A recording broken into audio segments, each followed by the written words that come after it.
Ya, setelah 2 Just Live kembali sekarang ke Just Talk preview Chelsea Arsenal. Oke, seperti yang gue bilang, ini Piala Ciki, tapi untuk tim yang nggak menang trofi dan nggak ada pilihan terakhir. Chelsea kemungkinan besar yakin gue akan lewat lawan Munchen di kandang aja, kalau udah berapa 3-0 atau berapa. Terus Arsenal juga nggak ada dimainkan apa-apa, jadi untuk kedua tim ini satu-satunya peluang untuk menang trofi, walaupun trofinya trofi Ciki, tapi FA Cup di Inggris itu cukup besar lah, cukup bagus image-nya karena ini kompetisi yang tertua di Inggris. Jadi untuk kedua tim ini mereka akan berusaha semaksimal mungkin, terutama untuk Arsenal yang bisa tetap bermain di Eropa. Walaupun untuk gue sih nggak penting main di Eropa atau enggak, tapi yang penting adalah bagaimana tim ini yang sudah kelihatan berkembang bisa bermain konsisten. Arsenal tidak diperkuat oleh Mustafi, dan itu gue bilang kekurangan, karena semenjak dibawa Arsenal Mustafi gila berkembangnya, mainnya keren lah, jauh lebih beda dengan Mustafi yang kita kenal. Terus Özil Gundosi nggak bakalan dipasang, jadi praktis hanya Mustafi.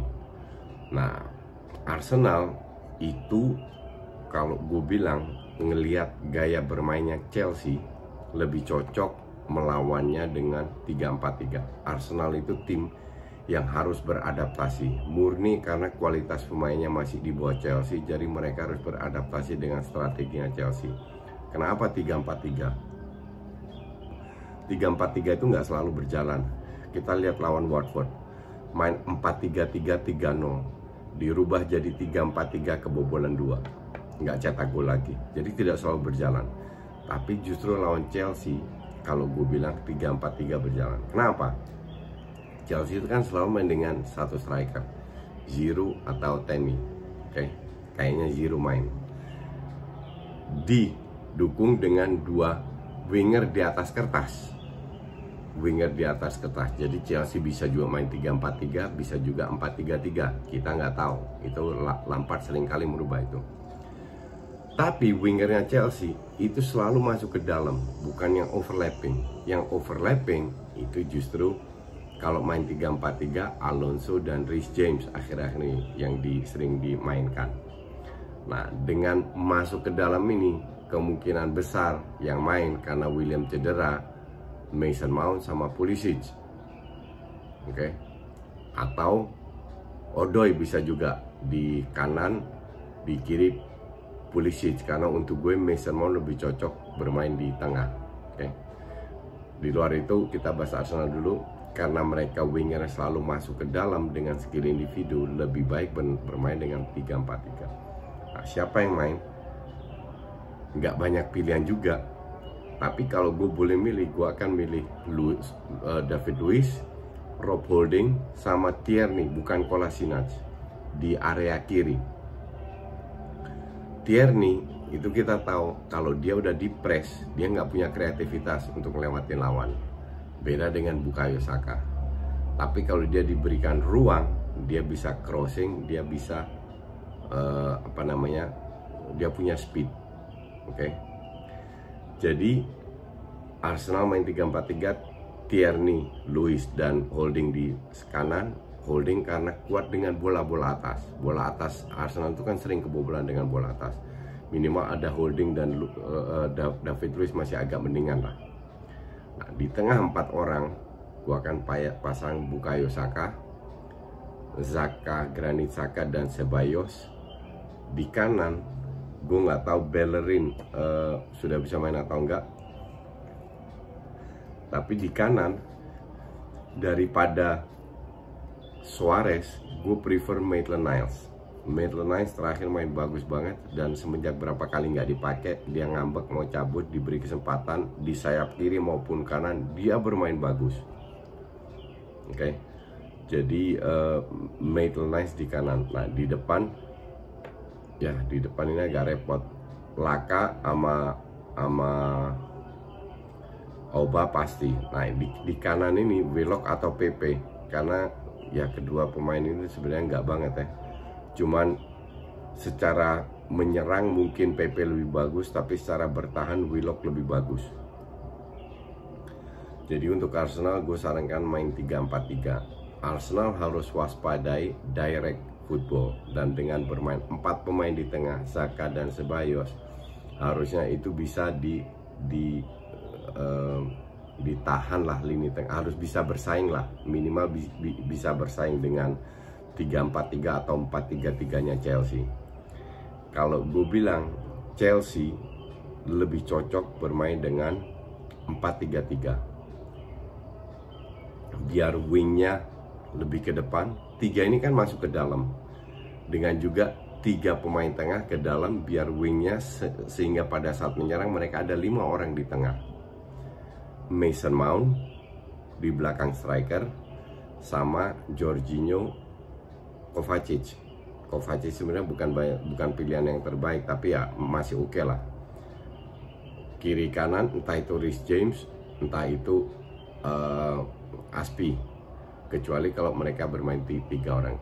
Gue feeling gue ya, Lampard akan lebih baik lawan Arsenal bermain dengan 4-3-3 untuk menguasai lini tengah. Pada saat mereka punya 5 pemain, seharusnya mereka lebih tapi minus poinnya, permainan ini akan lebih ke kerjasama antar 3 pemain depan sama Mason Mount. Oke, dengan pergerakan sayap ini lebih gampang diantisipasi. Maka dari itu untuk Arsenal fokus ke sayap, siapa namanya, Niles dan Saka bisa dibilang cukup cepat untuk bisa ngandelin entah itu Aspi dan Alonso atau Reece James dan Alonso.